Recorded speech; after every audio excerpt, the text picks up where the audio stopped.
മധ്യസ്ഥ പ്രാർത്ഥനയും. ഇന്ന് നമ്മോടൊപ്പമുള്ളത് ബ്രദർ തോമസ്. പ്രാർത്ഥന സഹായം ആവശ്യമുള്ളവർ റേഡിയോ മിരിയിലേക്ക് വിളിക്കുക. വിളിക്കേണ്ട നമ്പർ 0478 287 2225.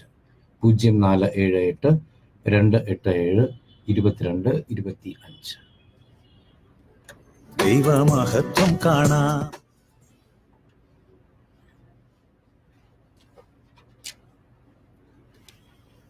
പിതാവിന്റെയും പുത്രന്റെയും പരിശുദ്ധാത്മാവിന്റെ നാമത്തിൽ ആമേൻ. നന്മ നിറഞ്ഞ മറിയമേ സ്വസ്തി, കർത്താവ് അങ്ങയുടെ കൂടെ സ്ത്രീകളിൽ അങ്ങ് അനുഗ്രഹിക്കപ്പെട്ടവളാവുന്നു. അങ്ങയുടെ ഉദരത്തിൽ ഫലമായി ഈശോ അനുഗ്രഹിക്കപ്പെട്ടവനാവുന്നു. പരിശുദ്ധ മറിയമേ തമ്പുരാന്റെ അമ്മേ, പാപികളായ ഞങ്ങൾക്ക് വേണ്ടി ഇപ്പോഴും ഞങ്ങളുടെ മരണസമയത്തും തമ്പുരാനോട് അപേക്ഷിച്ചുകൊള്ളണമേ. ആമേൻ. പ്രിയ റേഡിയോ മരിയ ശ്രോതാക്കളെ, നമ്മുടെ കർത്താവായ യേശുക്രിസ്തുവിന്റെ കൃപയും സമാധാനവും എപ്പോഴും നമ്മളോട് കൂടെ ഉണ്ടായിരിക്കട്ടെ. വീണ്ടും പരിശുദ്ധാത്മാവിന്റെ കൃപയാലെ നിങ്ങളുടെ മുന്നിലായിരിക്കുവാനായിട്ട് വിളിച്ചതിനോർത്ത് നന്ദി പറയാം. കഴിഞ്ഞ ആഴ്ചകളിലായിട്ട് നമ്മൾ പഴയ നിയമത്തിലെ ചരിത്രം, അതിൻ്റെ ആരംഭം മുതൽ നമ്മൾ കേൾക്കുകയായിരുന്നു.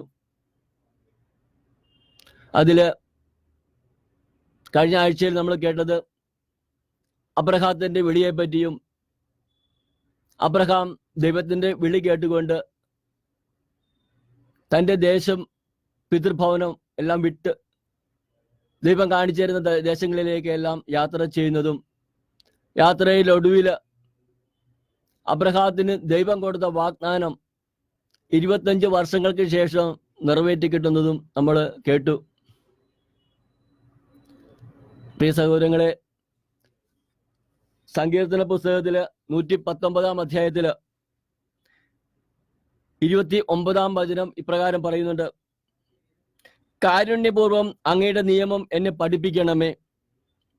ഞാൻ വിശ്വസ്തതയുടെ മാർഗം തിരഞ്ഞെടുത്തിരിക്കുന്നു. അങ്ങയുടെ ശാസനകൾ എൻ്റെ കൺമുമ്പിലുണ്ട്. കർത്താവേ, അങ്ങയുടെ കൽപ്പനകളോട് ഞാൻ ചേർന്ന് നിൽക്കുന്നു. എനിക്ക് ഇടവരുത്തരുതേ. ഒരുക്കമുള്ള ഹൃദയം അങ്ങ് എനിക്ക് തരുമ്പോൾ ഞാൻ അങ്ങയുടെ പ്രമാണങ്ങളുടെ പാതയിൽ ഉത്സാഹത്തോടെ ചരിക്കും. സങ്കീർത്തനം പറയുക, കാരണം കർത്താവിൻ്റെ നിയമം നമ്മൾ പഠിക്കണം. നമ്മൾ ആദ്യ ക്ലാസ്സിൽ കേട്ടു, യേശു ഭൂമിയിലായിരിക്കുമ്പോൾ തന്നോട് കൂടെ ആയിരിക്കാനും അയക്കപ്പെടുവാനുമായി അപ്പോസ്തലന്മാരെ തിരഞ്ഞെടുക്കുമ്പോൾ അവരിലെല്ലാം കണ്ട ഒരു പ്രത്യേകത, അവർ മോശയുടെ നിയമവും പ്രവചന ഗണിതവും പഠിച്ചിരുന്നു. ഇന്ന് ഈ കാലഘട്ടത്തിൽ നിയമങ്ങളും ചട്ടങ്ങളും എല്ലാം നമ്മുടെ കൈവശമുണ്ട്. എന്നാൽ പഴയ നിയമ ചരിത്രം നമുക്ക് പലപ്പോഴും അജ്ഞാതമാണ്. ഇവിടെ ജ്ഞാനത്തിന്റെ പുസ്തകം 6-ാം അധ്യായത്തില് 6-ാം തിരുവചനം ഇപ്രകാരം എഴുതി വച്ചിരിക്കുന്നു: എളിയവന് കൃപയാൽ മാപ്പ് ലഭിക്കും, പ്രബലർ കഠിനമായി പരീക്ഷിക്കപ്പെടും. സകലത്തിന്റെയും കർത്താവ് ആരെയും ഭയക്കുന്നില്ല, വലിയവനെ മാനിക്കുന്നില്ല. അവിടെ നിന്നാണ് സൃഷ്ടിച്ചത്, അവിടെ നിന്ന് എല്ലാവരെയും ഒന്നുപോലെ പരിഗണിക്കുന്നു. കർശനമായ വിചാരണ പ്രബലനെ കാത്തിരിക്കുന്നു. ഏകാധിപതികളെ, നിങ്ങളോട് ഞാൻ പറയുന്നു, ജ്ഞാനം അഭ്യസിക്കുവിൻ, വഴിതെറ്റിപ്പോകരുത്. വിശുദ്ധമായവ വിശുദ്ധിയോടെ ചെയ്യുന്നവർ വിശുദ്ധരാകും, അവ അഭ്യസിക്കുന്നവർ രക്ഷ കണ്ടെത്തും. എൻ്റെ വചനങ്ങളിൽ അഭിലാഷം അർപ്പിക്കുവിൻ, അവയോട് തീവ്ര അഭിലാഷം കാണിക്കുവിൻ, നിങ്ങൾക്ക് ജ്ഞാനം ലഭിക്കും. ഇവിടെ എല്ലാം നമ്മൾ ഓർമ്മപ്പെടുത്തുന്നത് കർത്താവിൻ്റെ വചനങ്ങൾ അറിയുക എന്നതാണ്. വിശുദ്ധ യോഹന്നാന്റെ സുവിശേഷം 17:3 ഇപ്രകാരം നമ്മൾ കേട്ടു: ഏകസത്യതയുമായ അവിടത്തെയും അങ്ങ് അയച്ച യേശു ക്രിസ്തുവിനെയും അറിയുക എന്നതാണ് നിത്യജീവൻ എന്ന്. ഇവിടെ സങ്കീർത്തകനും ജ്ഞാനത്തിന്റെ പുസ്തകത്തിലും എല്ലാം നമ്മൾ വായിച്ചു കേട്ടു ഇപ്രകാരം. വീണ്ടും നമ്മൾ പുതിയ നിയമത്തില് എന്താണ് ഏറ്റവും കൂടുതൽ പ്രഘോഷിക്കപ്പെടുന്ന വചനങ്ങള് ഞാൻ കഴിഞ്ഞ ക്ലാസ്സിൽ നിങ്ങളോട് പറഞ്ഞു. പുതിയ നിയമത്തിൽ ഏകദേശം 242 തവണ പഴയ നിയമ ഗ്രന്ഥങ്ങൾ ഉദ്ധരിക്കുന്നുണ്ട്. അപ്പോൾ പഴയ നിയമങ്ങൾ നമ്മൾ പഠിക്കേണ്ടത് ആവശ്യമാണ്. ഇവിടെ പൗലോസ് അപ്പോസ്തലൻ ഹെബ്രായർക്ക് എഴുതിയ ലേഖനത്തിൽ ഒരു വചനം ഇപ്രകാരം എഴുതി വെച്ചിട്ടുണ്ട്. അത് ജെറമ്യ പ്രവാചന പുസ്തകം 31 ആ ദിവസങ്ങൾക്ക് ശേഷം അവരുമായി ഞാൻ ഏർപ്പെടുത്തുന്ന ഉടമ്പടി ഇതാണ് എന്ന് കർത്താവ് അരുൾ ചെയ്യുന്നു. എന്റെ നിയമങ്ങൾ അവരുടെ ഹൃദയങ്ങൾക്ക് ഞാൻ നൽകും, അവരുടെ മനസ്സുകളിൽ അവ ഞാൻ ആലേഖനം ചെയ്യും. അവിടെ തുടരുന്നു, അവരുടെ ദുഷ്പ്രവൃത്തികളും പാപങ്ങളും ഞാൻ ഇനി ഒരു കാരണവശാലും ഓർമ്മിക്കുകയില്ല. ഇവിടെ എഴുതി വെച്ചിരിക്കുക, അവരുടെ ഹൃദയത്തിൽ എന്റെ നിയമങ്ങൾ ഞാൻ ആലേഖനം ചെയ്യുമെന്ന്. ഇവിടെ വീണ്ടും പൗലോസ് അപ്പോസ്തലൻ തന്നെ വീണ്ടും ആവർത്തിക്കുന്നുണ്ട്. ഗലാത്യക്കാർ ലേഖനം 3-ാം അധ്യായം 10-ാം തിരുവചനം, അത് നിയമാവർത്തന പുസ്തകം 28-ാം അധ്യായത്തില് 26-ാം തിരുവചനം എഴുതിയിരിക്കുന്നതാണ്. നിയമാനുഷ്ഠാനത്തിൽ ആശ്രയം അർപ്പിക്കുന്ന എല്ലാവരും ശാപത്തിന് വിധേയരാണ്. എന്തെന്നാൽ ഇപ്രകാരം എഴുതപ്പെട്ടിരിക്കുന്നു, നിയമഗ്രന്ഥത്തിൽ എഴുതപ്പെട്ടിരിക്കുന്നതെല്ലാം അനുസരിക്കാതെയും പ്രവർത്തിക്കാതിരിക്കുന്നവൻ ശപിക്കപ്പെട്ടവനാണ്. അപ്പോ നിയമഗ്രന്ഥങ്ങളെ കുറിച്ച് പൗലോസ് അപ്പോസ്തലൻ എഴുതി വെച്ചിരിക്കുന്ന വചനമാണ് ഇവിടെ.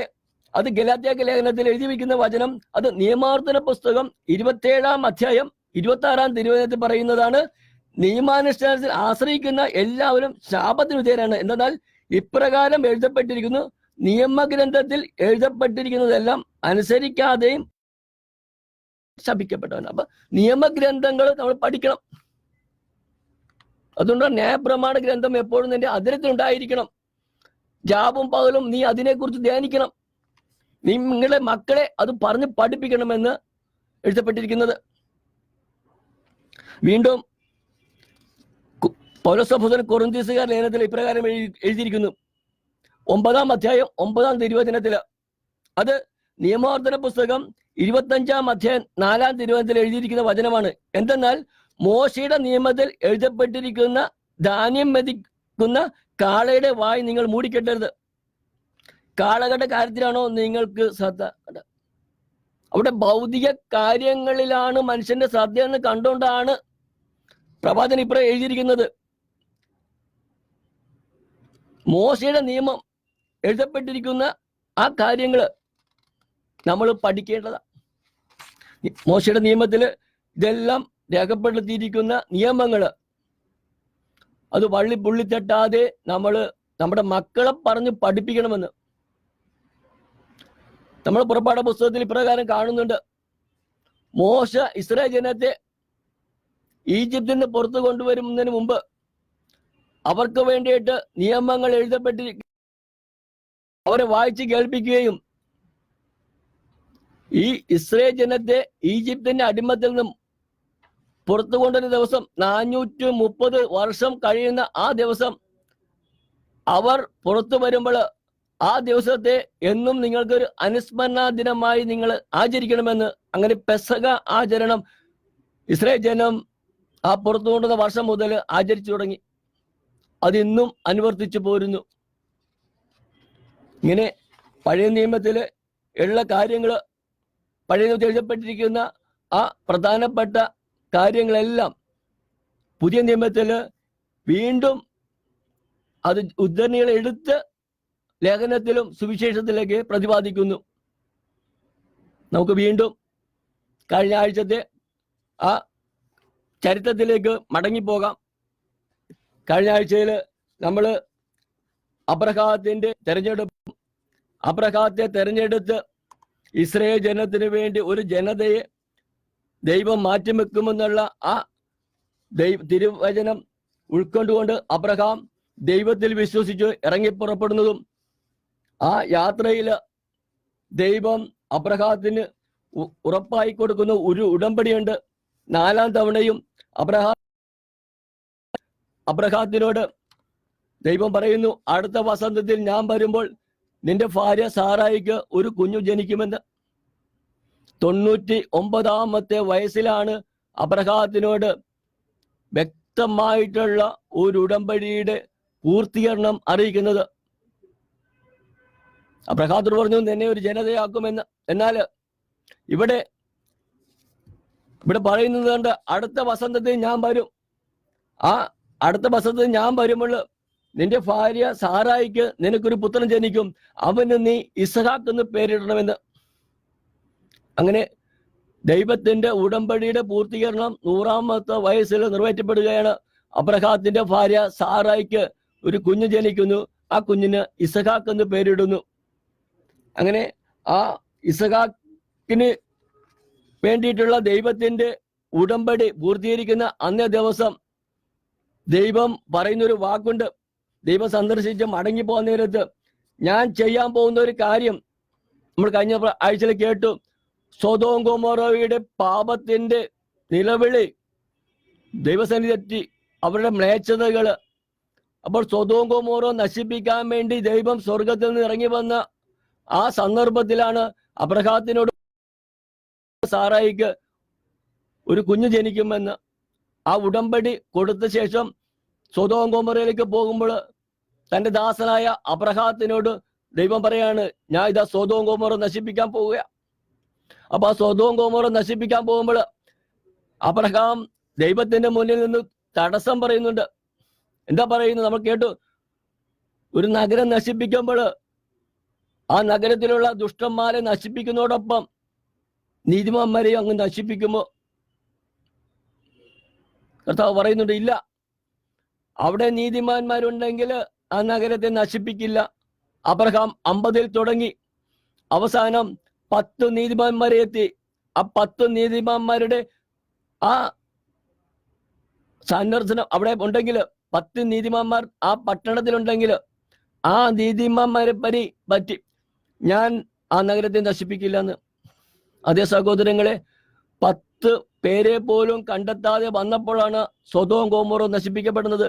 ഇവിടെ നമ്മൾ വീണ്ടും കണ്ടു ആ നഗരത്തിൽ താമസിച്ചിരുന്ന ഒരു കുടുംബമുണ്ടായിരുന്നു. അത് അബ്രഹാത്തിന്റെ സഹോദരന്റെ പുത്രനായ ലോത്തും കുടുംബവും. അപ്പോ അബ്രഹാത്തിന്റെ സഹോദരനായ ഹാരാന്റെ പുത്രനായ ലോത്തിന്റെ 2 പെൺമക്കളും ഭാര്യയും ആ പട്ടണത്തിൽ താമസിച്ചിരുന്നത് കൊണ്ട് പട്ടണം നശിപ്പിക്കാൻ പോയ ദൂതര് അവരെ ബലമായിട്ടാണ് പിടിച്ചു പുറത്തു കൊണ്ടുവന്നത്. കാരണം അവർ ആയിരിക്കുന്ന ആ പട്ടണം ലോത്ത് തിരഞ്ഞെടുക്കുമ്പോൾ നമ്മൾ ആദ്യമേ കേട്ടു, പച്ചപ്പ് നിറഞ്ഞ സമതലമായിരുന്നത് കൊണ്ട് ലോത്ത് ആ നഗരം ആ സമതലം ഏറ്റെടുത്തു, അവിടെ കൃഷി ചെയ്തു. എന്നാൽ ആ പട്ടണം തിന്മ നിറഞ്ഞതാണെന്ന് പിന്നീട് മനസ്സിലാക്കിയപ്പോഴും ലോത്ത് അവിടം വിട്ടുപോകാൻ മടി കാണിക്കുന്നുണ്ട്. ലോത്തിന്റെ ഭാര്യയും നമ്മൾ കാണുന്നുണ്ട്, അവരെ കൈക്ക് പിടിച്ച് പുറത്ത് കൊണ്ടുവന്ന് ഓടിപ്പോകാൻ പറയണം, ഈ നഗരം ഇന്ന് നശിപ്പിക്കപ്പെടും. നമ്മൾ വായിക്കുന്നുണ്ട്, ലോത്തിനെയും ഭാര്യയെയും 2 പെൺമക്കളെയും നമ്മളിവിടെ കാണുന്നുണ്ട്. ലോത്ത് ഈ നഗരം നശിപ്പിക്കപ്പെടുമെന്ന് അറിഞ്ഞപ്പോൾ തൻ്റെ പുത്രിമാരുടെ ഭർത്താക്കന്മാരുടെ ചെന്ന് പറയുന്നുണ്ട്, ഇത് നശിപ്പിക്കപ്പെടും, ഈ പട്ടണം വിട്ടു പോയില്ലെങ്കിൽ ഈ നശിപ്പിക്കുന്നതോടൊപ്പം നമ്മൾ നശിപ്പിക്കണം, അതുകൊണ്ട് ഞങ്ങളോടൊപ്പം വരിക. പക്ഷേ അവർ ലോത്തിനെ പരിഹസിക്കുകയാണ് ചെയ്തത്.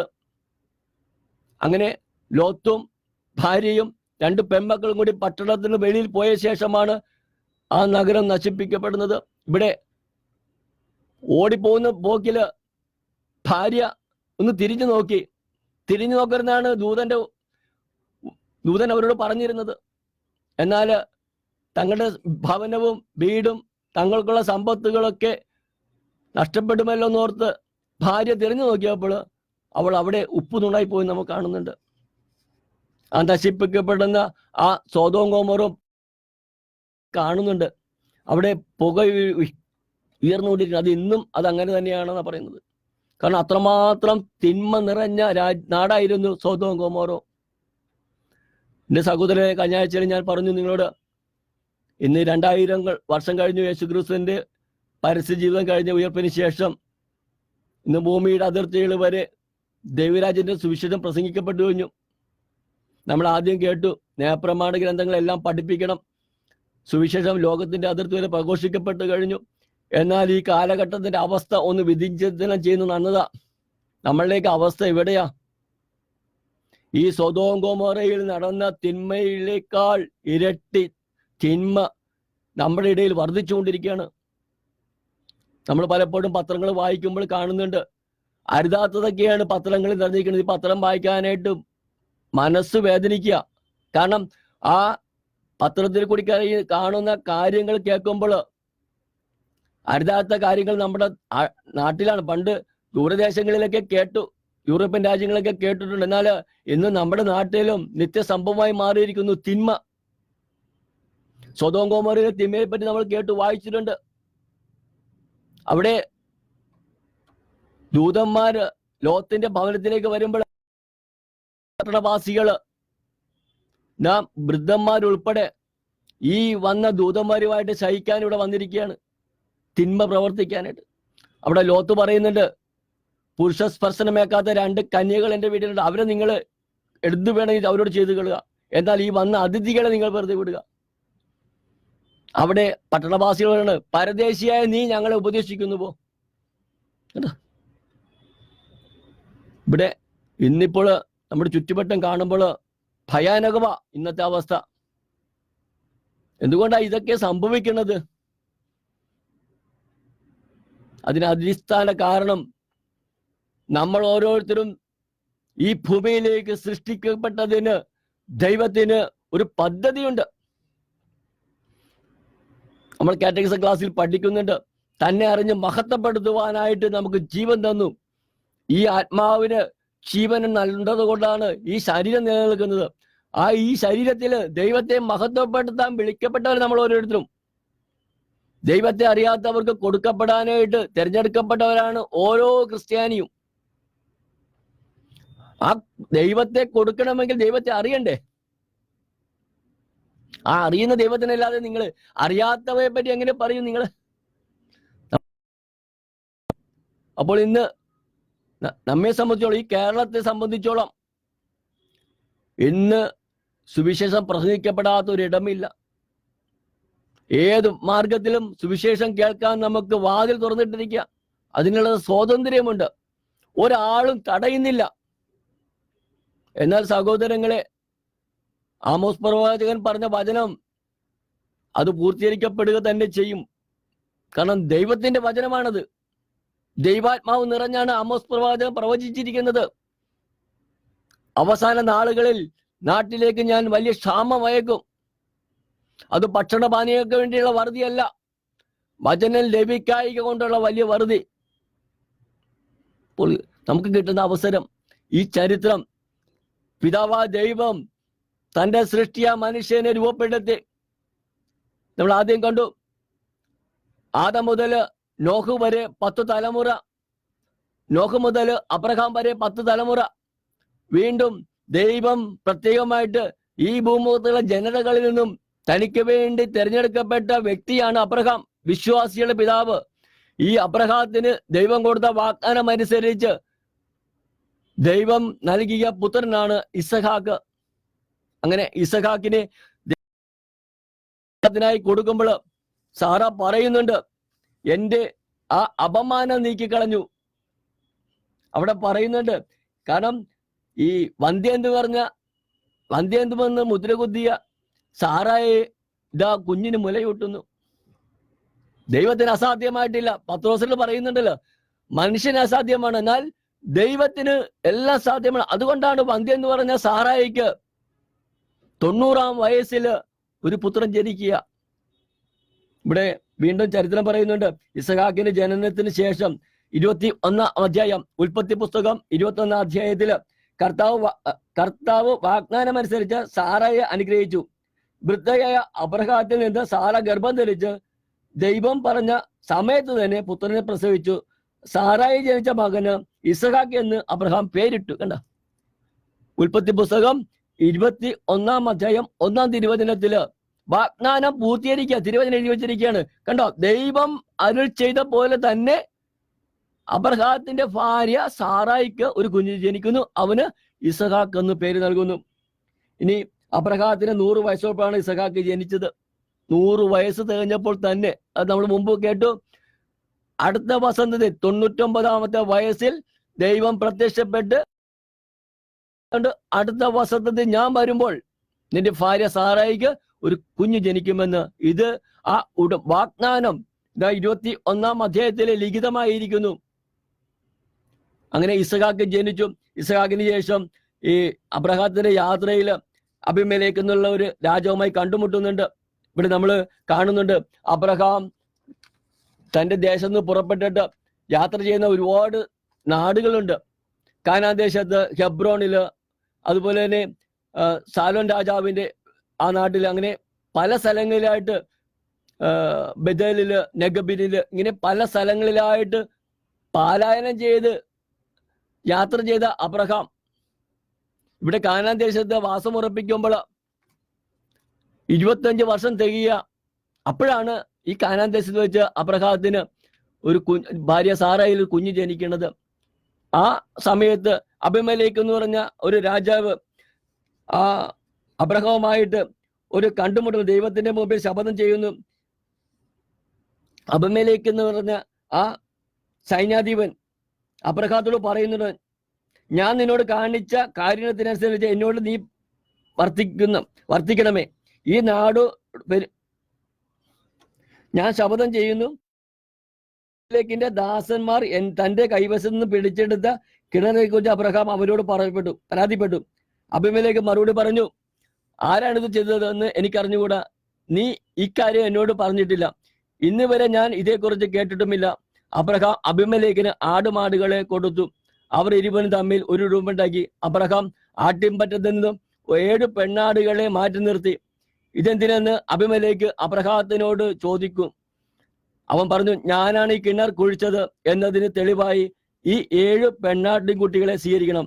ആ സ്ഥലത്തിന് ബെർഷെബ എന്ന് പേരുണ്ടായി. കാരണം അവിടെ വെച്ച് അവർ രണ്ടുപേരും ശപഥം ചെയ്തു. അങ്ങനെ ബെർഷെബയിൽ വെച്ച് അവർ ഒരു ഉടമ്പടി ഉണ്ടാക്കി. അത് കഴിഞ്ഞ് അബിമേലെക്ക് സേനാപതിയായ ഫിക്കോറും ഫിലിസ്ത്യരുടെ നാട്ടിലേക്ക് തിരിച്ചുപോയി. അബ്രഹാം ബെർഷയിൽ ഒരു ബാനുക വൃക്ഷം നട്ടുപിടിപ്പിക്കുകയും നിത്യമായ ദൈവത്തിന് ആ നാമത്തിൽ ആരാധന നടത്തുകയും ചെയ്തു. അബ്രഹാം ഫിലിസ്ത്യരുടെ നാട്ടിൽ വളരെ കാലം താമസിച്ചു. ഈ ഫിലിസ്ത്യരുടെ നാട്ടിൽ വസിക്കുന്ന സമയത്താണ് ദൈവം വീണ്ടും പ്രത്യക്ഷപ്പെടുന്നത് കാണുന്നത്. 22-ാം അധ്യായത്തിൽ വരുമ്പോൾ ഇത് അധ്യായങ്ങള് നമ്മൾ പഠിച്ചു പോകുമ്പോൾ ഇതിനിടക്കുണ്ടാവുന്ന ഓരോ സംഭവങ്ങള്, അതിലൊന്നാണ് ഈ അബിമേലെക്കുമായിട്ടുള്ള ഒരു തർക്കം കിണറിന് വേണ്ടിയിട്ടുള്ള. അവിടെ എല്ലാം അബ്രഹാം നീതിമാനായതുകൊണ്ടാണ് ആ കിണർ അബിമേലെക്കിൽ നിന്ന് വാങ്ങിക്കുമ്പോൾ ഇത് ഞാൻ വാങ്ങിച്ചു എന്ന് ലോകം അറിയുന്നതിന് വേണ്ടി, മറ്റുള്ളവർ അറിയണതിന് വേണ്ടി, ഇതാ ഞാൻ 7 പെണ്ണാടുകൾ നിനക്ക് ഞാൻ തരുന്നു വിലയായിട്ട്. അതാണ് അബ്രഹാത്തിന്റെ നീതി. പിന്നീടും ഇതുപോലെ വായിക്കുന്നുണ്ട് അബ്രഹാത്തിന്റെ നീതി. ഇവിടെ അബിമേലെക്ക് എന്നുള്ള ആ അത് വെറുതെ കൊടുക്കാൻ തയ്യാറാ. അബ്രഹാം പറഞ്ഞു, എനിക്ക് വെറുതെ വേണ്ട. നമ്മൾ മുമ്പ് ഇത് വായിച്ചുകൊണ്ട് യുദ്ധം കഴിഞ്ഞ് മടങ്ങി വരുമ്പോൾ ആ യുദ്ധത്തിൽ പിടിച്ചെടുത്ത വസ്തുവകൾ അബ്രഹാമിനെ എടുക്കാൻ പറയുന്നുണ്ട് സാലേം രാജാവ്. അപ്പൊ പറഞ്ഞു, എനിക്കൊന്നും നിങ്ങളുടെ വേണ്ട. അബ്രഹാത്തിനെ നിങ്ങൾ സമ്പന്നരാക്കിയെന്ന് ജനം അറിയരുത് കേട്ടാ.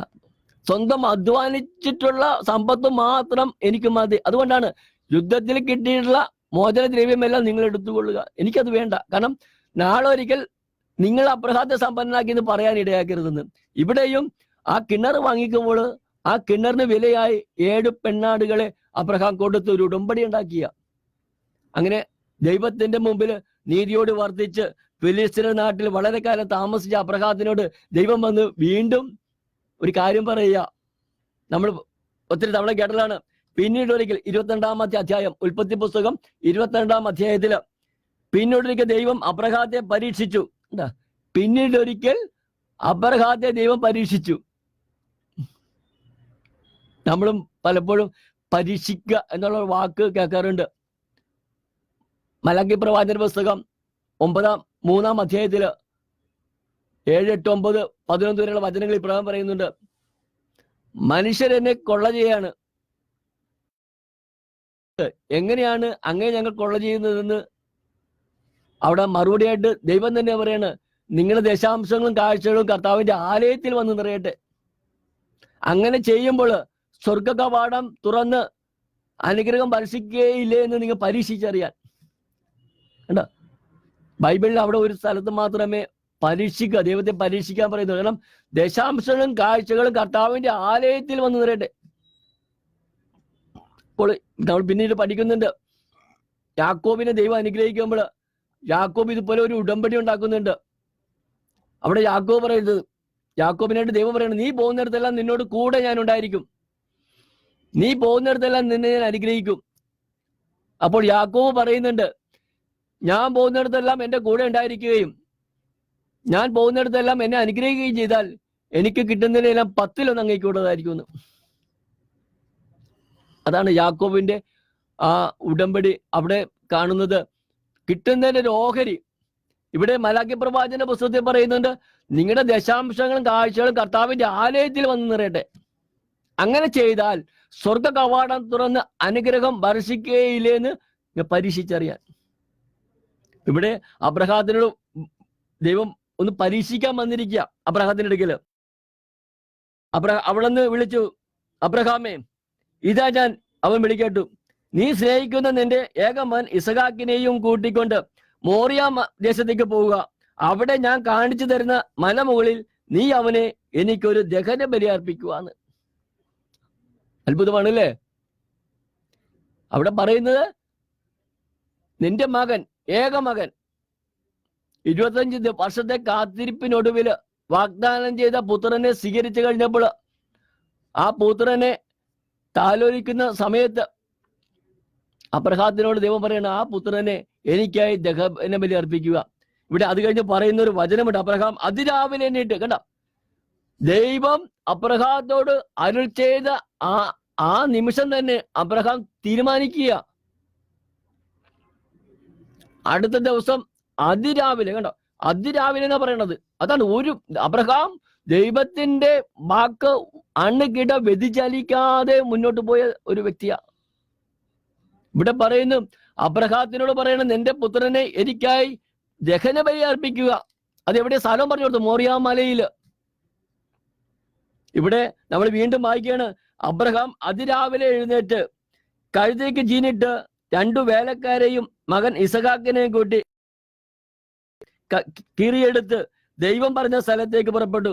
3-ാം ദിവസം അവർ തലയുയർത്തി നോക്കിയപ്പോൾ അകലെ ആ സ്ഥലം കണ്ടു. അവൻ വേലക്കാരോട് പറയാണ്, നിങ്ങൾ ഇവിടെ നിൽക്കുക. വേലക്കാരോട് പറയാ, നിങ്ങൾ ഇവിടെ നിൽക്കുക മലയുടെ അടിവാരത്ത്. അത് പറയുന്നുണ്ട്, ഞാനും മകനും അവിടെ പോയി ആരാധിച്ച് തിരിച്ചു വരാം. കേട്ടാ, അങ്ങനെ അബ്രഹാം ദഹനബലിക്കുള്ള വിറകെടുത്ത് മകൻ ഇസഹാക്കിന്റെ ചുമലിൽ വച്ചു. കത്തിയും തീയും അവൻ തന്നെ എടുത്തു. അവർ ഒരുമിച്ച് മുൻപോട്ട് നടന്നു. ഇസഹാക്ക് തന്റെ പിതാവായ അബ്രഹാത്തെ വിളിച്ചു. ഇവിടെ കർത്താവിന്റെ ബലിപീഠത്തില് ഒത്തിരി തവണ ബലിയർപ്പിക്കുന്നത് ഇസഹാക്ക് കണ്ടിട്ടുണ്ട്. കാരണം നമ്മൾ കണ്ടു, അബ്രഹാം തന്റെ ഊരിൽ നിന്നും ഇറങ്ങി പുറപ്പെടുമ്പോൾ ചെന്നെത്തുന്ന സ്ഥലങ്ങളിലെല്ലാം ഒരു ബലിപീഠം പണിത് കർത്താവിനെ ബലിയർപ്പിച്ചു എന്ന് നമുക്ക് കാണുന്നുണ്ട്. ഇവിടെ 8 സ്ഥലങ്ങളിൽ മേലായിട്ട് നമ്മളിവിടെ വായിക്കുന്നുണ്ട് പഴയ നിയമത്തില്. അപ്പോൾ ഈ കുഞ്ഞ് ജനിച്ച ശേഷവും അബ്രഹാം പല സ്ഥലങ്ങളിലായിട്ട് ദൈവത്തിന് വേണ്ടി ബലിയർപ്പിച്ചിട്ടുണ്ടാകാം. ഇവിടെ അതുകൊണ്ടാണ് ഇസഹാക്ക് പിതാവിനോട് ചോദിക്കുക. ഇവിടെ അവിടെ കയ്യിലുള്ളത് ഉണ്ട്. അവർ ഒരുമിച്ച് മുന്നോട്ട് നടന്നു. ഇസഹാക്ക് തന്റെ പിതാവായ അബ്രഹാത്തെ വിളിച്ചു. പിതാവേ, എന്താ മകനെ? അവൻ വിളികെട്ടു. ഇസഹാക്ക് പറഞ്ഞു, തീയും വിറകുമുണ്ടല്ലോ, എന്നാൽ ദഹന ബലിക്കുള്ള കുഞ്ഞാട് എവിടെ?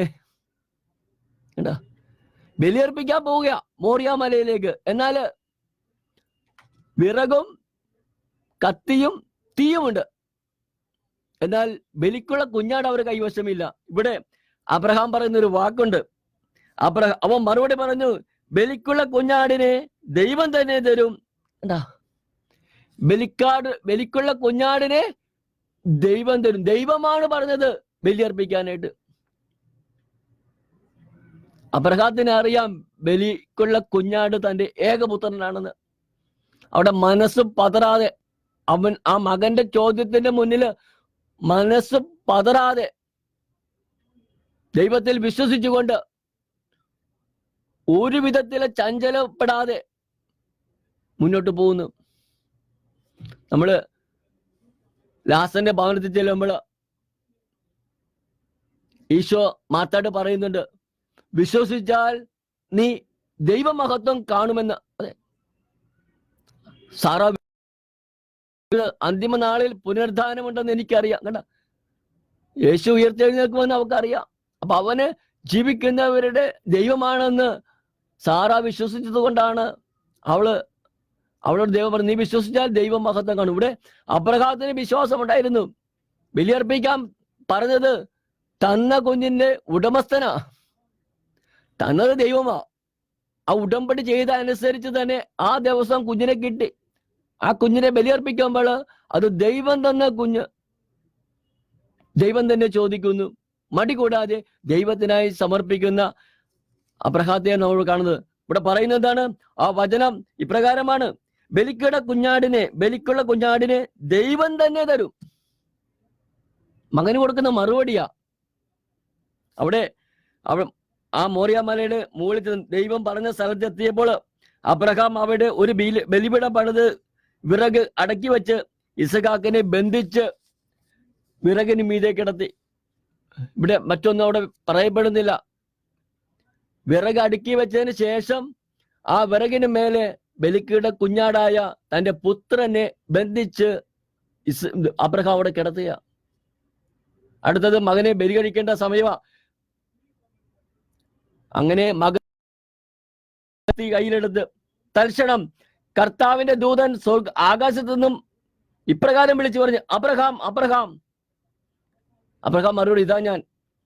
അവൻ വിളി കേട്ട്, കുട്ടിയുടെ മേൽ കൈവയ്ക്കരുത്, അവനെ ഒന്നും ചെയ്യരുത്. നീ ദൈവത്തെ ഭയപ്പെടുന്നുവെന്ന് എനിക്കിപ്പോൾ ഉറപ്പായി. കാരണം നിന്റെ ഏകപുത്രനെ എനിക്കായി നീ തരാൻ ഒരു മടിയും കാണിച്ചില്ല. കണ്ട, ആ വചനം എഴുതി വെച്ചിരിക്കുകയാണ്. 22-ാം അധ്യായത്തില് 13-ാം തിരുവചനത്തിൽ എഴുതി വെച്ചിരിക്കുക, അബ്രഹാം അവനെ ഒന്നും ചെയ്യരുത്, നീ ദൈവത്തെ ഭയപ്പെടുന്നുവെന്ന് എനിക്കിപ്പോൾ ഉറപ്പായി. കാരണം നിന്റെ ഏകപുത്രനെ എനിക്ക് തരാൻ നീ മടി കാണിച്ചില്ല എന്ന്. സഹോദരങ്ങളെ, യോബ് പറയുന്നുണ്ട്, ദൈവം തന്നു, ദൈവം എടുത്തു എന്ന്. നമ്മുടെ ഹ്രസ്വമായ ജീവിതത്തിലും നമുക്ക് ദൈവം തന്നിരിക്കുന്ന ഈ ജീവൻ അത് ദൈവത്തിന്റെ ദാനമാ. ദൈവത്തിന് ഇഷ്ടമുള്ളതുപോലെ മടക്കി ചോദിക്കും.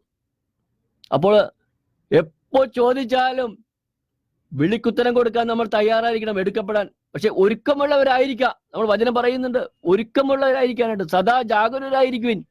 കാരണം കർത്താവിന്റെ വിളി ഏത് സമയത്താണ് നമുക്ക് ലഭിക്കുന്നത് നമുക്ക് അറിയില്ല. അങ്ങനെ വിളിക്കുമ്പോൾ വിരുന്നുശാലയിലേക്ക് വിരുന്നിന് ക്ഷണിക്കപ്പെട്ടവരെ പോലെ വിരുന്നുശാലയിൽ ധരിക്കാത്ത ഒരുവൻ അവിടെ ഉണ്ടായപ്പോൾ അവൻ എന്ത് ചെയ്തു? ആ വിരുന്നുശാലയിൽ നിന്ന് എടുത്ത് അന്ധകാരത്തിലേക്ക് എറിയപ്പെട്ടു എന്ന് പറയുന്നു. സഹോദരങ്ങളെ, വിളിക്കപ്പെടുന്ന സമയം ഈ വിവാഹ വസ്ത്രം, ഈ ദൈവത്തിന്റെ തിരുവചനങ്ങൾ, കൽപ്പനകൾ, ന്യായപ്രമാണങ്ങളെല്ലാം പാലിച്ച് ഒരുക്കത്തോടുകൂടി ഇരിക്കുന്ന ഒരു വ്യക്തിയാണെങ്കിൽ വിരുന്നുശാലയിൽ പ്രവേശിക്കുമ്പോൾ അവിടെ പിതാവിനോടൊപ്പം വിരുന്നിന് നമുക്ക് ഒരുമിച്ചിരിക്കാൻ പറ്റും.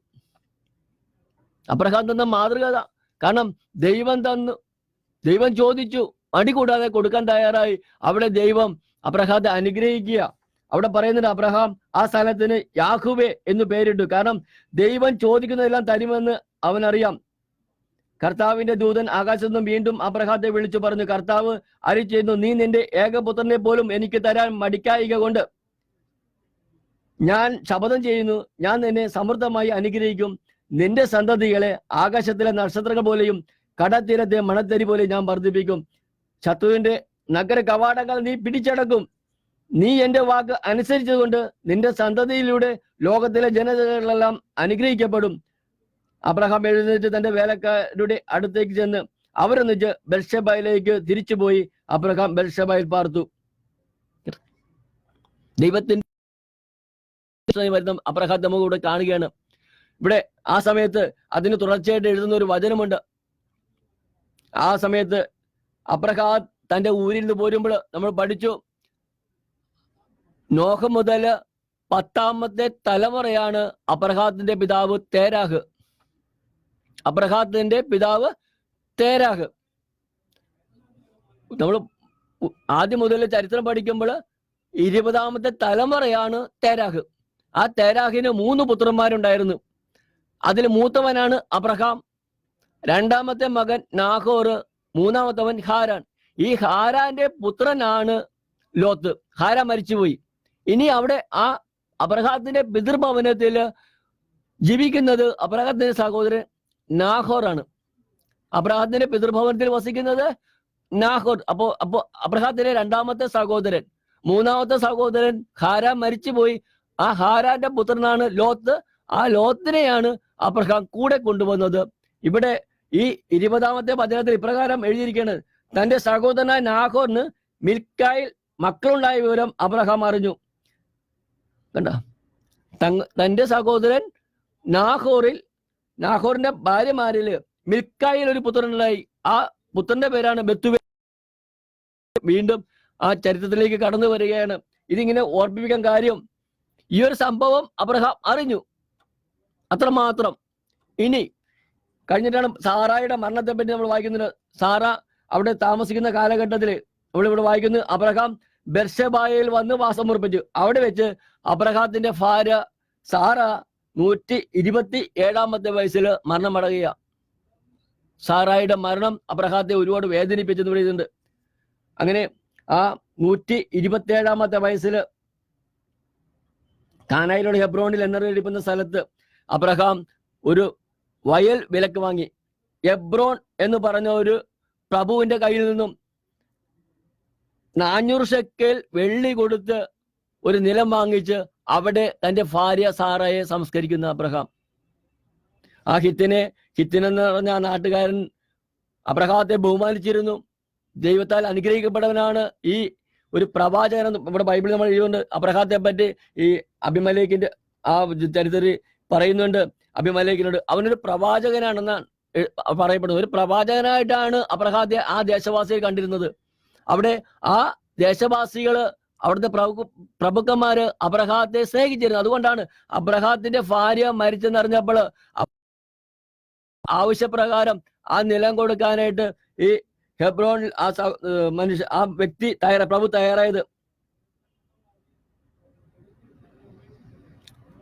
കണ്ട, മാമ്രയ്ക്ക് കിഴക്ക് ഇവിടെ 23ാം അധ്യായത്തില് 17ാം തിരുവചനത്തിൽ ഇപ്രകാരം എഴുതുന്നു, മാമ്രയ്ക്ക് കിഴക്ക് വശത്ത് മക്ബാലയിൽ എബ്രോണിനുണ്ടായിരുന്ന നിലം അതിന്റെ 4 അതിർത്തി വരെയും അതിലെ വൃക്ഷങ്ങളും സഹിതം ഹിത്യരുടെ നഗരവാതിക്ക് കൂടി കടന്നു പോകുന്നവരും മുമ്പാകെ വെച്ച് അബ്രഹാത്തിന് അവകാശമായി കിട്ടി. അതിനുശേഷം അബ്രഹാം ഭാര്യ സാറയെ കാനാൻ ദേശത്ത് മാമ്രയുടെ കിഴക്ക് ഹെബ്രോണിൽ മക്മാനയുടെ വയലിൽ ഗുഹയിലടക്കി. ആ നിലവും അതിലെ ഗുഹയും അബ്രഹാത്തിനും ഹിത്യരിൽ നിന്നും ശ്മശാന ഭൂമിയായി കൈവശം കിട്ടി. കണ്ടോ? അപ്പൊ അതിനു മുമ്പ് ഇവിടെ നമ്മൾ 16ാം അധ്യായത്തിൽ ഇപ്രകാരം എഴുതി വെച്ചിട്ടുണ്ട്. എബ്രോൺ അബ്രഹാത്തിനോട് പറഞ്ഞു, പ്രഭു എന്റെ സ്ഥാനത്ത് 400 ഷെക്കേൽ, എന്റെ സ്ഥലത്തിന് 400 ഷെക്കേൽ വിലയുണ്ട്. അത് അങ്ങേക്ക് വലിയ കാര്യമാണോ? അങ്ങയുടെ മരിച്ചവളെ സംസ്കരിച്ചു കൊള്ളുക. എബ്രോന്റെ വാക്ക് അബ്രഹാം സ്വീകരിച്ചു. ഹിത്യർ കേൾക്കെ എബ്രോൺ പറഞ്ഞതുപോലെ 400 ഷെക്കേൽ വെള്ളി കച്ചവടക്കാരുടെ ഇടയിൽ നടപ്പനുസരിച്ച് അവൻ എബ്രോണിന് തൂക്കിക്കൊടുത്തു. അങ്ങനെ സാറായെ എബ്രോണിൽ, അവിടെ സ്ഥലത്തിന്റെ പേര് പറഞ്ഞ് മക്മനയിലെ അബ്രഹാത്തിന്റെ ഭാര്യ സാറയെ സംസ്കരിക്കുന്ന നമ്മൾ കാണുന്നുണ്ട്. ഇനി ആ സാറയുടെ മരണശേഷം അബ്രഹാം ഒറ്റപ്പെട്ടപ്പോൾ തന്റെ മകൻ പ്രായപൂർത്തിയാന്ന് കണ്ട് ആ കണ്ടുപിടിക്കാനായിട്ട് ഭൃത്യനെ പരമേൽപ്പിക്കുന്ന ഭാഗമാണ് 24ാം അധ്യായത്തിൽ നമ്മൾ വായിക്കുന്നത്. ഉൽപ്പത്തി പുസ്തകം 24ാം അധ്യായത്തിൽ വരുമ്പോൾ ഇവിടെ പറയുന്നുണ്ട്, അബ്രഹാത്തിന്റെ പുത്രൻ ഇസഹാക്കിന് വേണ്ടി ഒരു വധുവിനെ കണ്ടുപിടിക്കാനായിട്ട് അബ്രഹാം തീരുമാനിക്കുകയാണ്. അതിന് യോഗ്യനായിട്ടുള്ളത് തന്റെ വീട്ടിൽ വർഷങ്ങളായി കൂടെ ആയിരിക്കുന്ന ഭൃത്യനെ, വിശ്വസ്തനായ ഭൃത്യനെ വിളിച്ചിട്ട് അബ്രഹാം ഒരു ശപഥം ചെയ്യിക്കുക. അവനോട് പറയുകയാണ്, വിളിക്കുന്നതിന് മുമ്പ് ഇപ്രകാരം പറയുന്നുണ്ട്, അവൻ തന്റെ എല്ലാ വസ്തുക്കളുടെയും മേൽനോട്ടക്കാരനും തന്റെ ഭവനത്തിലെ ഏറ്റവും പ്രായം കൂടിയനുമായ വേലക്കാരനെ വിളിച്ചു പറഞ്ഞു, നിന്റെ കൈ എന്റെ തുടയിൽ കീഴിൽ വെക്കുക. ഭൃത്യനെ വിളിച്ചിട്ട് പറഞ്ഞു, നിന്റെ കൈ എന്റെ തുടയിൽ കീഴിൽ വെക്കുക. ഞാൻ പാർക്കുന്ന ഈ നാട്ടിലെ കനനേരുടെ പെൺമക്കളിൽ നിന്നും എന്റെ മകൻ ഭാര്യയെ ഭാര്യയെ തിരഞ്ഞെടുക്കയില്ലെന്ന് ആകാശത്തിന്റെയും ഭൂമിയുടെയും ദൈവമായ കർത്താവിന്റെ നാമത്തിൽ നിന്നെ കൊണ്ട് ഞാൻ സത്യം ചെയ്യിക്കുന്നു. കണ്ടോ, അബ്രഹാം ഭൃത്യനോട് പറയാണ്, എന്റെ പുത്രനൊരു വധുവിനെ കണ്ടുപിടിക്കണം. പക്ഷേ അത് ഈ കനാന്യരുടെ നാട്ടിൽ നിന്ന് ആകരുത്. എന്റെ പിതൃഭവനത്തിൽ പോയി അവരുടെ ഇടയിൽ നിന്നും, എന്റെ ചാർച്ചക്കാരുടെ ഇടയിൽ നിന്നും എന്റെ മകൻ ഇസ്ഹാക്കിന് നീ ഒരു വധുവിനെ കണ്ടുപിടിക്കണം. അവിടെ ആ ഉടമ്പടി തുടക്കയിൽ കൈവച്ച് ഉറപ്പിച്ചതിന് ശേഷം ഈ ആ ഭൃത്യൻ ചോദിക്കുന്ന ഒരു ചോദ്യമുണ്ട്. ഞാൻ ഇവിടുന്ന് അങ്ങയുടെ പുത്രന് വേണ്ടി വധുവിനെ കണ്ടുപിടിക്കാൻ അങ്ങയുടെ പിതൃ പ്രവർത്തിച്ചല്ല, അവിടെ ചെന്ന ഒരു പെൺകുട്ടിയെ കണ്ടുപിടിക്കാം. ആ കണ്ടുപിടിക്കുന്ന പെൺകുട്ടി എന്നോടൊപ്പം വരാൻ തയ്യാറായില്ലെങ്കിലോ? ന്യായമായ ചോദ്യമാ. ഇവിടെ അബ്രഹാത്തിന് പ്രായം ഏറെയായി, വാർദ്ധക്യത്തിലാണ് ഒരു കുഞ്ഞ് ജനിച്ചത്. ആ കുഞ്ഞിന് 40 വയസ്സുള്ളപ്പോൾ പറയാ ഭൃത്യനോട്, എന്റെ മകന് വേണ്ടി ഒരു വധുവിനെ കണ്ടുപിടിക്കുക. അവിടെ ന്യായമായിട്ടും ഭൃത്യന് അതിന് പുറപ്പെടാൻ തയ്യാറാ. പക്ഷെ ഭൃത്യൻ പറയുന്നത്, ഞാൻ കണ്ടുപിടിച്ച പെൺകുട്ടി എന്നോടൊപ്പം വരാൻ തയ്യാറായില്ലെങ്കിലോ? ഇവിടെയാണ് അബ്രഹാത്തെ പറ്റി പറയുന്ന ഒരു വചനം നമ്മുടെ മനസ്സിൽ കുറിച്ചിട്ടുണ്ടത്. അബ്രഹാം വിശ്വാസികളുടെ പിതാവാ, അങ്ങനെ അറിയപ്പെടുന്നില്ലേ? ഹെബ്രായ ലേഖനത്തിൽ 11-ാം അധ്യായത്തില് വിശ്വാസികളുടെ പിതാവ് എന്ന് അറിയപ്പെടുന്നു. അവൻ വിശ്വസിച്ചു, അത് അവന് നീതിയായി പരിഗണിക്കപ്പെട്ടു. അപ്പൊ അബ്രഹാം വിശ്വാസികളുടെ പിതാവാ, എല്ലാം വിശ്വസിക്കുന്നവനാ, എന്തിനും ഏതിനും. നമ്മൾ ഇതുവരെ കണ്ടുവന്ന വഴികളിലെല്ലാം അബ്രഹാത്തിന്റെ വിശ്വാസത്തെ കുറിച്ച് നമ്മൾ കേട്ടു. ഇവിടെയും അബ്രഹാത്തിന്റെ ഒരു വിശ്വാസ പ്രഖ്യാപനമാ. വളരെ സ്നേഹത്തോടുകൂടി ഭൃത്യനെ അടുത്ത് വിളിച്ചിട്ട് പറയുന്നൊരു വാക്കുണ്ട്, നീ ഒരു വധുവിനെ കണ്ടുപിടിക്കും. ആ കണ്ടുപിടിച്ച വധു നിന്നോടൊപ്പം വരികയില്ലെങ്കിൽ നീ എന്റെ ശബ്ദത്തിൽ നിന്നും ഒഴിഞ്ഞു നിൽക്കും. എന്നാൽ ഞാൻ ഒരു കാര്യം നിനക്കായി ഉറപ്പ് നൽകുന്നു, ഞാൻ ആരുടെ മുമ്പിൽ ഭയപ്പാടോട് വ്യാപരിക്കുന്നുവോ ആ ദൈവം നിനക്ക് മുമ്പേ ഒരു ദൂതനെ അയച്ച് നിന്റെ യാത്ര സുഗമമാക്കുന്നു. ഇതാണ് അബ്രഹാത്തിന്റെ വിശ്വാസം.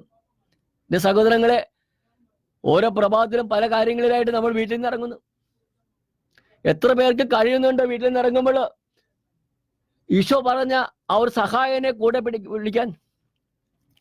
ഓരോ പ്രഭാതത്തിലും നമ്മൾ ജോലിക്കായിട്ടും മറ്റു കാര്യങ്ങളായിട്ട് പുറത്തിറങ്ങുമ്പോൾ ഹൃദയ പ്രതിഷ്ഠയുടെ മുമ്പിൽ ഇരുന്ന് കൈകൾ വിരിച്ച് എത്ര പേർക്ക് പ്രാർത്ഥിക്കാൻ കഴിയുന്നുണ്ട്?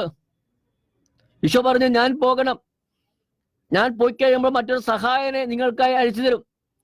ആ സഹായം വന്നു കഴിയുമ്പോൾ പാപത്തെക്കുറിച്ചും നീതിയെക്കുറിച്ചും ന്യായവിധിയെക്കുറിച്ചും നിങ്ങൾ പഠിപ്പിക്കുമെന്ന്. ഇതാ ഒരു സഹായകനെ, പരിശുദ്ധാത്മാവിനെ വിളിച്ചപേക്ഷിക്കുമ്പോഴെല്ലാം കൂടെ വരുന്ന ദൈവം. സ്ത്രീത്വ ദിനത്തില് പിതാവായ ദൈവം വാഗ്ദാനം ചെയ്ത പരിശുദ്ധാത്മാവ് പെന്തക്കോസ്ത ദിനത്തില് അപ്പോസ്തലന്മാരുടെ മേൽ വന്നു നിറഞ്ഞ പരിശുദ്ധാത്മാവിന്റെ അഭിഷേകം ഇന്നും ദൈവത്തെ വിളിച്ചപേക്ഷിക്കുന്നവരുടെ കൂടെ ഉണ്ട്. കൂടെ വസിക്കുന്ന ദൈവം. നിയമാവർത്തന പുസ്തകം 4-ാം അധ്യായത്തിൽ വായിച്ചു, കൂടൊപ്പമുള്ള പരിശുദ്ധാത്മാവിനെ കൂടെ കൊണ്ടു നടക്കുകയാണെങ്കിൽ നമ്മൾ ഏതൊരു ആവശ്യത്തിന് വേണ്ടി വീട്ടിൽ നിന്ന് ഇറങ്ങി പുറപ്പെടുന്നുവോ ആ ലക്ഷ്യങ്ങളെല്ലാം നമുക്ക് മുമ്പേ ഈ ദൂതനയച്ച് നമുക്ക് സാധിച്ചു തരും. ഉറപ്പാ. ഇതാണ് നമ്മുടെ ദൈവം, നമ്മുടെ കൂടെ ആയിരിക്കുന്ന ദൈവം. വിളിച്ചാൽ വിളിക്കേക്കുന്ന ദൈവം, കൂടെ ആയിരിക്കുന്ന ദൈവം. പ്രഭാതത്തിൽ ഉണരുമ്പോൾ, ഓ പരിശുദ്ധാത്മാവായ ദൈവമേ, ഇന്നൊരു പ്രഭാതം എനിക്കായി നൽകിയതിനോർത്ത് ഞാൻ അങ്ങേക്ക് നന്ദി പറയുന്നു.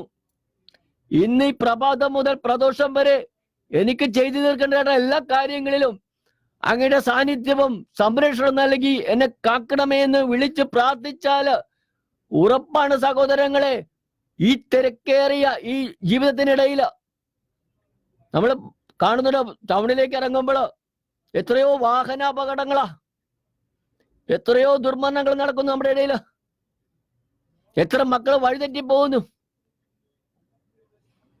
കഴിഞ്ഞ ദിവസം എൻ്റെ ഒരു സഹോദരൻ പറഞ്ഞൊരു കാര്യമുണ്ട്.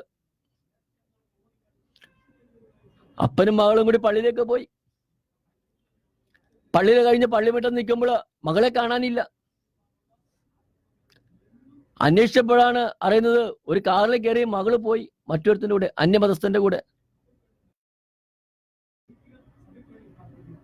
ഞാന് അവിടെ ആ വീട്ടിൽ ചെന്നപ്പോൾ എനിക്ക് കാണാൻ കഴിഞ്ഞത് മറ്റൊരു അവസ്ഥയാ.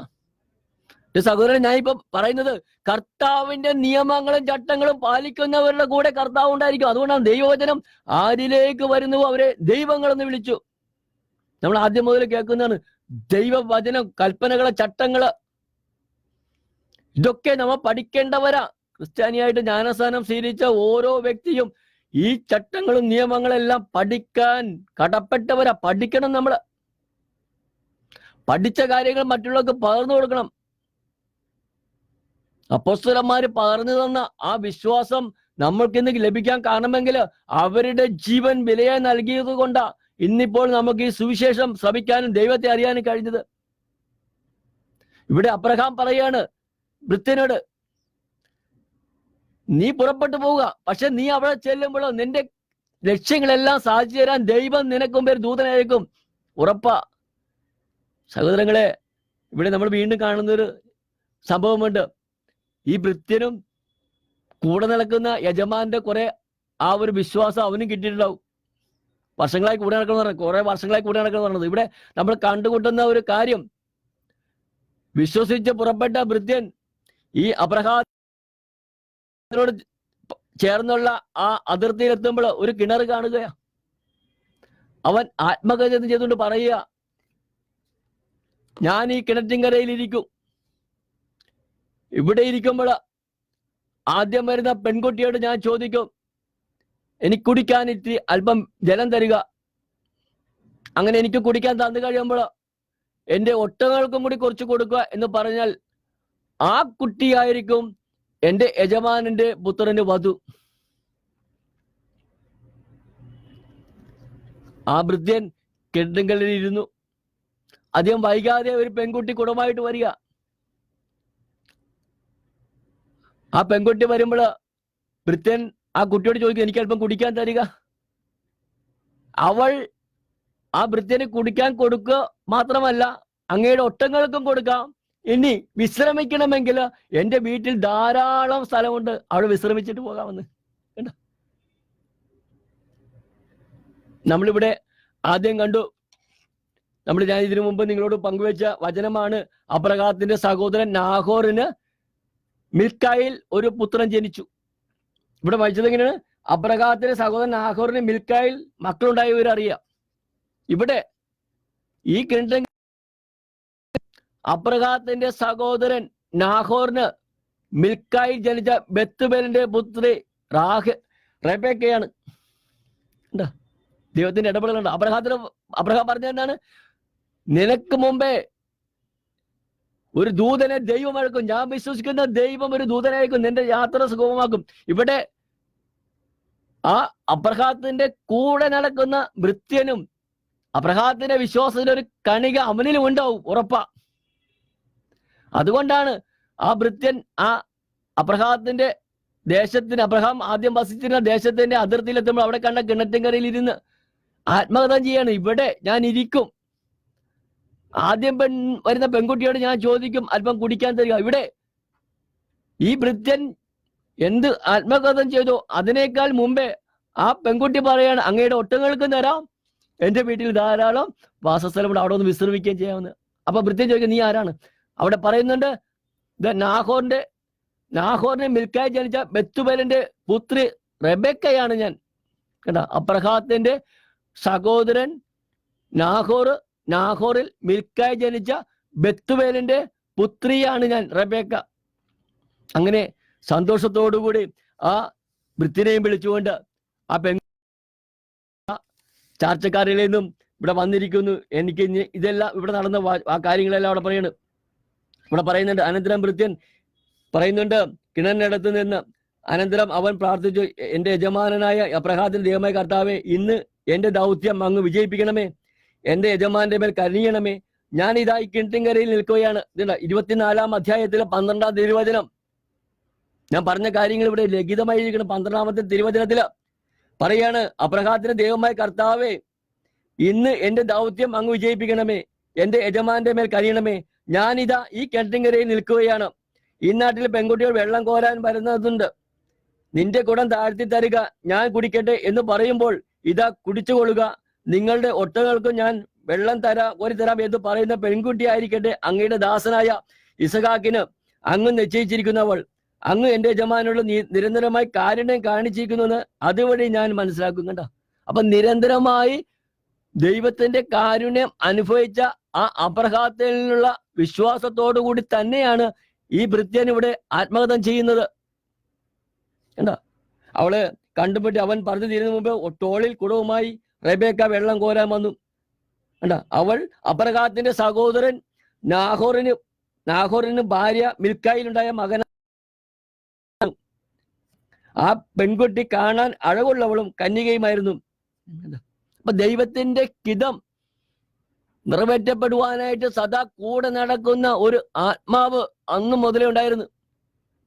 ഇന്നും നമ്മോട് കൂടെ ആയിരിക്കാനായിട്ട് ഈശോ വാഗ്ദാനം ചെയ്ത പരിശുദ്ധാത്മാവ് ഇന്നും നമ്മുടെ കൂടെ ഉണ്ട്. ഇന്നും കൂടെയുള്ള ദൈവത്തെ തിരിച്ചറിയണം, പരിശുദ്ധാത്മാവിനെ.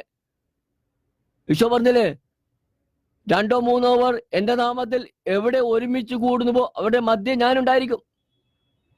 2 or 3 പേർ ചേർന്ന് ചോദിക്കുന്ന ഏതൊരു കാര്യം എന്റെ സ്വർഗസ്വനാ പിതാവിന്റെ പരിശുദ്ധാത്മാവ് നീക്ക് നൽകുമെന്ന്. അത് ഇന്നും സംഭവിച്ചുകൊണ്ടിരിക്കുക. വിളിച്ചാൽ വിളികേക്കുന്ന ദൈവമാണ് നമ്മുടെ ദൈവം. അത് അബ്രഹാത്തിന്റെ വിശ്വാസത്തോടെ നമുക്കിന്ന് പകർന്നു തരിക. കാരണം തന്റെ പുത്രന് പ്രായമായപ്പോൾ അവന് വേണ്ടി വധുവിനെ കണ്ടുപിടിക്കാനായിട്ട് ബിത്തനെ അയക്കുമ്പോൾ ആ അബ്രഹാത്തിന്റെ വിശ്വാസമായിരുന്നു, നിനക്ക് മുമ്പേ ഒരു ദൂതനെ ഞാൻ അയക്കുമെന്ന്, നിന്റെ യാത്ര സുഗമമാക്കും. ഇതാണ് നമ്മിൽ വിത്തുപാകേണ്ട ആ വചനം. ഇത് മുളച്ച് 30, 60, 100 മേനി വിളവ് നൽകണം. വിശ്വാസം, നമ്മൾ വിശ്വാസിയുടെ പിതാവ് അബ്രഹാം എന്ന് പറഞ്ഞ് ഒത്തിരി കേട്ടിട്ടുണ്ട്. പക്ഷെ എങ്ങനെയാണ് അബ്രഹാം വിശ്വസിച്ചത്? അതാണ് ഈ വരികൾക്കിടയിൽ ഓരോ സംഭവങ്ങളും നമ്മൾ പഠിപ്പിക്കുന്നത്. നമുക്ക് നന്ദി പറ. ആ പെൺകുട്ടിയോടൊപ്പം വീട്ടിൽ ചെല്ലുമ്പോൾ അവർക്ക് ഉണ്ടായ സന്തോഷം അവിടെ പറയുന്നുണ്ട്. കർത്താവ് നാഹോറിന് മിക്കായി ജനിച്ച ബെത്തുബേലിന്റെ മകളാണ് ഞാൻ. അവൾ തുടർന്ന് പറഞ്ഞു, ഞങ്ങൾക്ക് കാലിത്തീറ്റയും കച്ചിയും വേണ്ടുവോളമുണ്ട്, താമസിക്കാൻ മുറിയുമുണ്ട്. അവൻ തല കുനിച്ച് കർത്താവിനെ ആരാധിച്ചുകൊണ്ട് പറഞ്ഞു, എന്റെ യജമാന അബ്രഹാത്തിന്റെ ദൈവമായ കർത്താവ് വാഴ്ത്തപ്പെട്ടവൻ. തന്റെ കാരുണ്യവും വിശ്വസ്തതയും അവിടുന്ന് അവൻ ഇന്ന് പിൻവലിച്ചിട്ടില്ല. എന്റെ യജമാനന്റെ ചാർച്ചക്കാരുടെ വീട്ടിലേക്ക് അവിടുന്ന് എന്നെ നയിക്കുകയും ചെയ്തിരിക്കുന്നു. കണ്ട, പെൺകുട്ടി ഓടിച്ചെന്ന് അമ്മയുടെ വീട്ടുകാരെ വിവരമറിയിച്ചു. റബേക്കയ്ക്ക് ലാബാൻ എന്ന സഹോദരൻ ഉണ്ടായിരുന്നു. കണ്ട, അവിടെ ചെന്ന് അവർ പരസ്പരം സംസാരിച്ച് ഒടുവിൽ അവർ തമ്മിൽ പറയുന്നുണ്ട്. അവരുടെ അമ്മയായ ഇസ്ഹാക്കിന്റെ അമ്മയായ ആ സാറായുടെ വിലപിടിപ്പുള്ള സമ്മാനങ്ങളെല്ലാം കൂടെ കൊണ്ടുപോയിട്ടുണ്ടായിരുന്നു. അതെല്ലാം അവർക്ക് കൊടുത്ത് അവരോടൊപ്പം ഭക്ഷണം കഴിച്ച് പാനം ചെയ്ത ശേഷം കർത്താവ് തന്റെ വഴി ശുഭമാക്കി ഇരുന്ന് കണ്ട യജമാന്റെ ഇടയ്ക്ക് തിരിച്ചു പോകാൻ എന്നെ അനുവദിക്കുക. അങ്ങനെ ആ നാട്ടു നടപ്പനുസരിച്ച് പെൺകുട്ടിയെ വിളിച്ച് ചോദിക്കുന്നുണ്ട്. ഈ നാഹോറിന്റെ ഭാര്യ മിൽക്കായിൽ ജനിച്ച ബെത്തുബേലിന്റെ പുത്രിയായ റബേക്കയെ വീണ്ടും കാണുന്നുണ്ട്.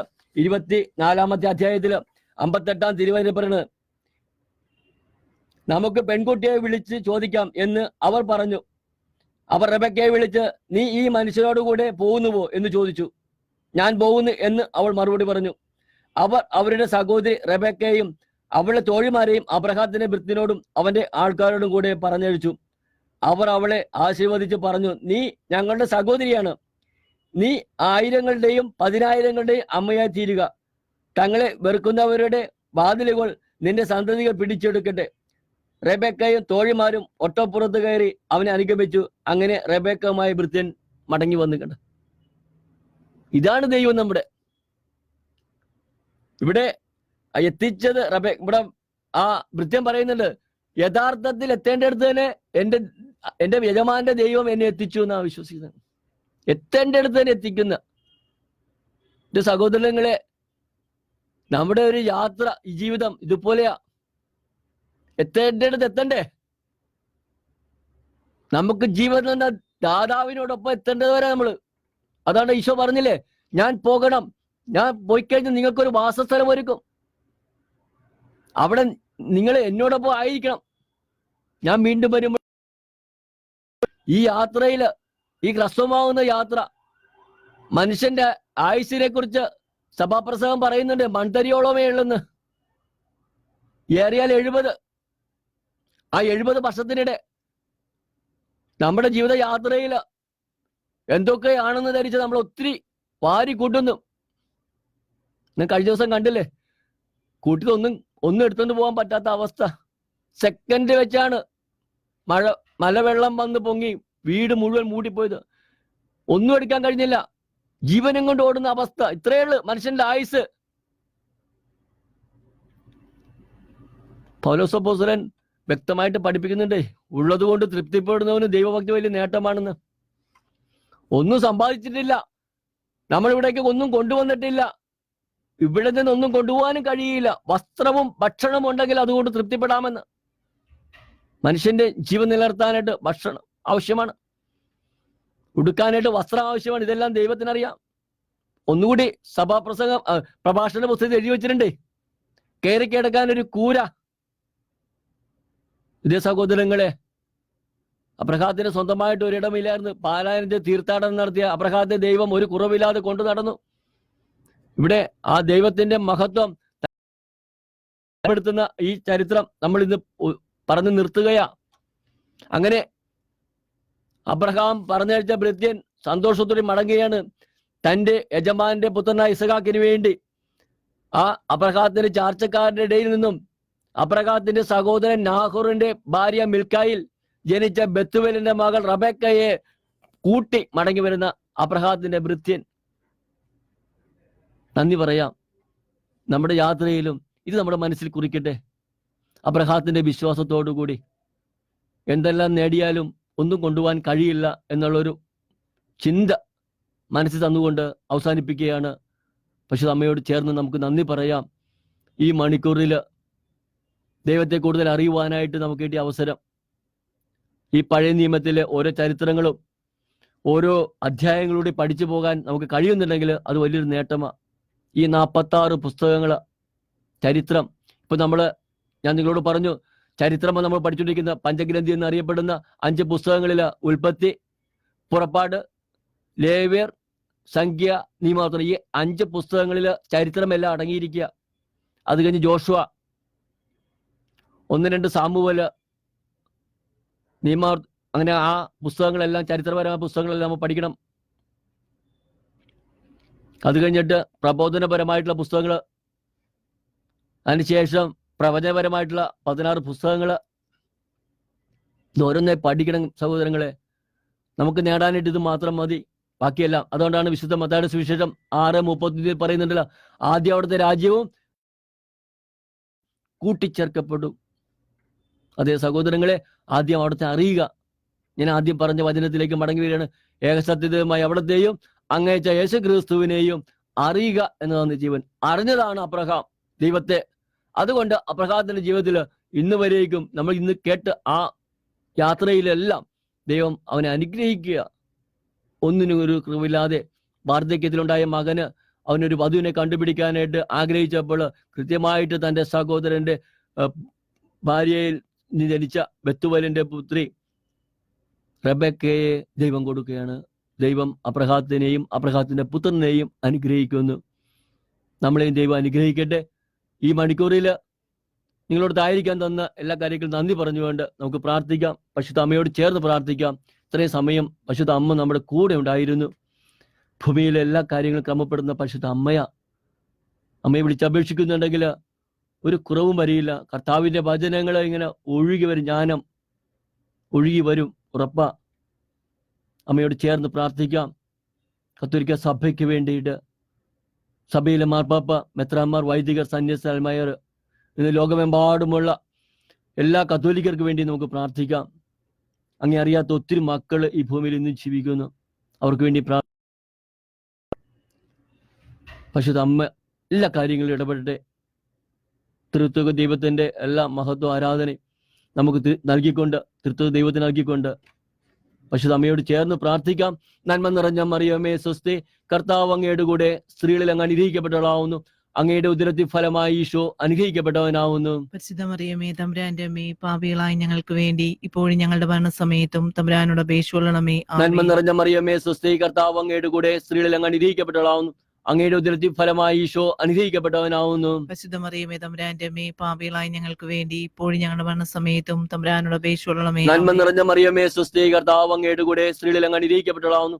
അങ്ങയുടെ ഉദരത്തിൽ ഫലമായി ഈശോ അനുഗ്രഹിക്കപ്പെട്ടവനാവുന്നു. പരിശുദ്ധ മറിയമേ തമ്പുരാന്റെ അമ്മേ, പാപികളായ ഞങ്ങൾക്ക് വേണ്ടി ഇപ്പോഴും ഞങ്ങളുടെ മരണസമയത്തും തമ്പുരാനോട് നിത്യം അപേക്ഷിച്ചുകൊള്ളണമേ. ആമേൻ. പിതാവിനും